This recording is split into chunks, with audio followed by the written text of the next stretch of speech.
Engineering না করে অভিনয়ে আসলেও খুব একটা খারাপ করতাম না। তো হয়তো পরীক্ষার রেজাল্ট খারাপ হয়েছে, এটা হাতিয়ার হিসাবে কাজ করে।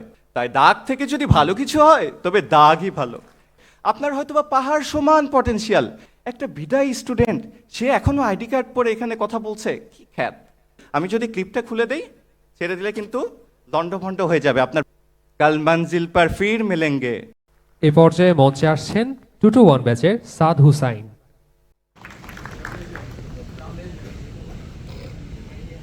আসসালামু আলাইকুম, আমি সাদ হুসাইন, এই ইউনিভার্সিটিতেই পড়ি 221 ব্যাচের। সাদা পেজ, কি বলবো। বিষয়কর চেহারাগুলো দেখে মনে হচ্ছে ইঞ্জিনিয়ারিং না করে অভিনয়ে আসলেও খুব একটা খারাপ করতাম না। তবে আর কিছুক্ষণ অভিনয় চালিয়ে গেলে হয়তোবা মাল্টিপারপাসে বসে থাকা অভিভাবকগণ বলেই বসতে পারেন, একটা বিদায়ী স্টুডেন্টের অবস্থা যদি এই হয় তাহলে আমরা কিসের মধ্যে টাকা ঢালছি।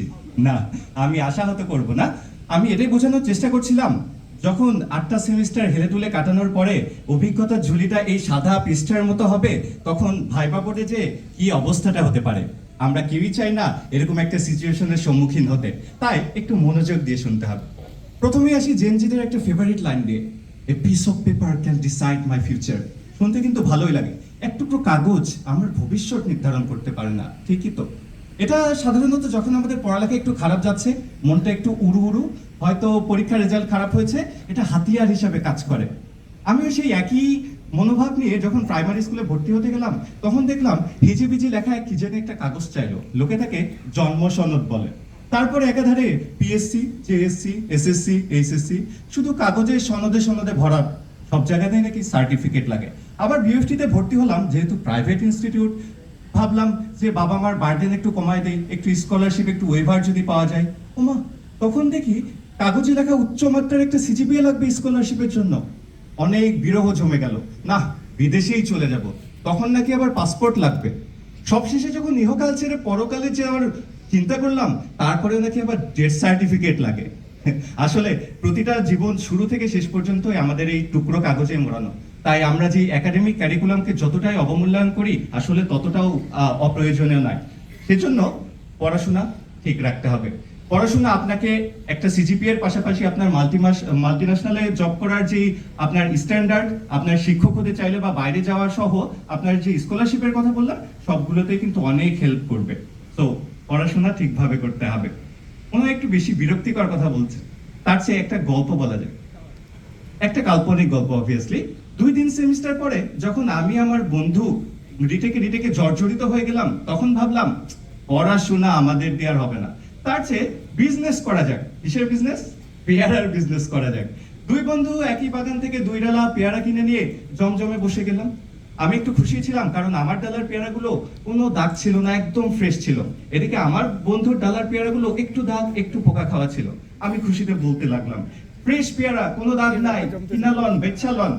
এদিকে আমার বন্ধু বলতে লাগলো, যেই পেয়ারাতে কোনো দাগ থাকে না, যেই পেয়ারাতে কোনো পোকামাকড় থাকে না, বুঝতে হবে সেখানে ফরমালিন দেওয়া। তাই দাগ থেকে যদি ভালো কিছু হয় তবে দাগই ভালো। আরে বাবা, সে তার ডালার পেয়ারাগুলো দেখি নিমিশেই বিক্রি হয়ে গেল। অর্থাৎ একাডেমিক পড়াশোনার পাশাপাশি আপনার যে কমিউনিকেশন এবং অ্যাডাপ্টিভিটি স্কিল যেটা আছে, সেটা আপনার অবশ্যই গ্রো আপ করতে হবে। আপনার হয়তোবা পাহাড় সমান পটেনশিয়াল, কিন্তু আপনি এক্সপ্রেসই করতে পারলেন না, তাহলে কিন্তু সেটার মূল্যায়ন হবে না। 4 বছর একদিক দিয়ে অনেক বড় সময়, আবার একদিক দিয়ে একটু কিন্তু ছোট সময়। কারণ এই সময়টা আপনাকে শিখতে হবে how to learn fast. You have to learn how to learn fast. How can you be efficient? How can you be adaptive? These are the skills that will be valued in the industry. So ওই যে স্যাররা অনেকেই বলে গেল যে আমাদের 20টার বেশি club আছে। তবে হ্যাঁ, প্রেসিডেন্ট, জিএস, হেনো তেনো ডেজিগনেশনের পিছনে ছুটলে আবার সমস্যা। ডেজিগনেশন কিন্তু অত বড় কিছু না। মনাবেট, চলেন প্রমাণ করে দিই।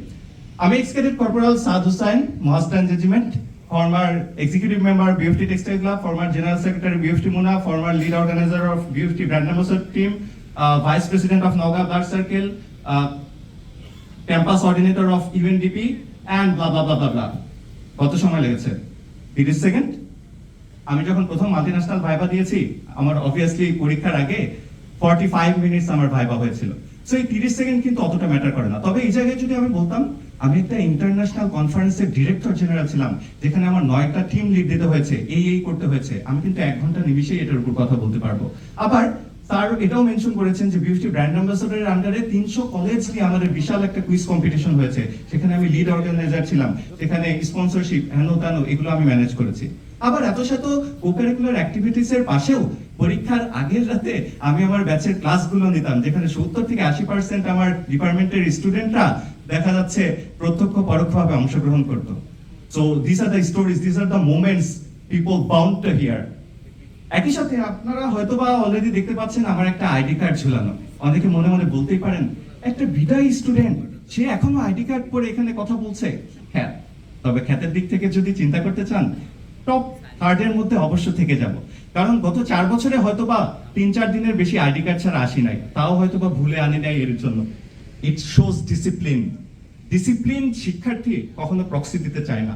ডিসিপ্লিন শিক্ষার্থী কখনো পরীক্ষার দেখাদেখি করার কথা চিন্তাও করে না। একজন ডিসিপ্লিন শিক্ষার্থী যখন কর্মজীবনে যাবে, সে তার কাজ সিনসিয়ারিটির সাথে করবে। সে কখনো ফাঁকি দিতে চাবে না। সে যদি শিক্ষক হয়, অ্যাকুরেট সময়ে ক্লাসে যাবে। সে যদি ডাক্তার হয়, রোগীকে সঠিক সময় দিয়ে চিকিৎসা করবে। So discipline is must. একই সাথে স্বপ্নবাজ হতে হবে। এরকম একটা অ্যাকুয়ারিয়ামে থাকা মাছ তার কিন্তু 3-4 ফিটের বেশি কল্পনা করতে পারে না, মনে করে এটাই আমার জীবন। একটা পুকুরে থাকা মাছ মনে করে এই গণ্ডির বাইরে আমি তো যেতে পারবো না। কিন্তু একটা মহাসাগরে থাকা মাছ মনে করে যে আমার কাছে অপার সম্ভাবনা আছে, আমি যেদিকেই যেতে চাই যেতে পারবো। তবে হ্যাঁ, একই সাথে আমাদের সীমাবদ্ধতাটাও অ্যাড্রেস করতে হবে। এই স্টেজে আমি যদি এখন একটা গান গাইতে চাইতাম, তাহলে হয়তোবা 3য় বিশ্বযুদ্ধ লাগতে খুব বেশি একটা সময় লাগতো না। তাই নিজের সীমাবদ্ধতা আইডেন্টিফাই করে সামনে এগিয়ে যেতে হবে। তবে একই সাথে অনেক কিছু আপনি অর্জন করলেন, এই যে সাদা পাতাগুলো, অনেক কিছু আপনি একদম এক্সট্রা কারিকুলার অভিজ্ঞতায় পরিপূর্ণ করে গেলেন। কিন্তু আপনার ক্যারেক্টার যদি ঠিক না থাকে, তাহলে কিন্তু সবকিছু বৃথা। আমি যদি পিনের সাথে করি, এটা যদি আমি তুলনা করি, আমি যদি ক্লিপটা খুলে দেই, ছেড়ে দিলে কিন্তু দণ্ডভণ্ড হয়ে যাবে। আপনার প্রত্যেকটা ছন্দমালা যেগুলো আপনি তৈরি করেছেন, বিরহের রূপ নিতে খুব একটা সময় লাগবে না। আবার একই সাথে যে কাঠুরের কুঠারের আঘাতে তৈরি কাগজ দিয়ে আপনি এত অভিজ্ঞতার ছন্দমালা লিখছেন, সেই কাঠুরের জীর্ণশীর্ণ কাপড় বা ঘাম যদি আপনার মনে ঘৃণার সৃষ্টি করে, অথবা যেই ভ্যান দিয়ে শ্রমিকটি কাগজ টেনে টেনে আনছে, সেই ভ্যান যদি আপনার প্রাইভেট কারকে কাছে তোয়াক্কায় না পায়, তাহলে কিন্তু এই ছন্দমালাগুলোর তালি নিমিশেই মিশে যেতে পারে।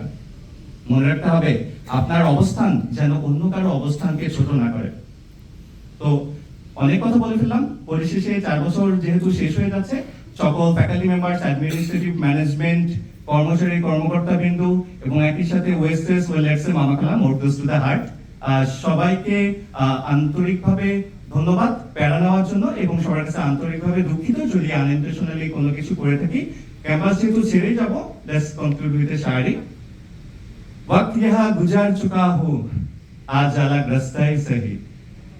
वक्त यहाँ गुजर चुका हूँ, आज अलग रास्ता ही सही। कल मंजिल पर फिर मिलेंगे, ये जुदाई जुदाई नहीं। खुदा हाफिज। অসংখ্য ধন্যবাদ সাদ এবং সামিয়াকে তাদের চমৎকার বক্তব্যের জন্য।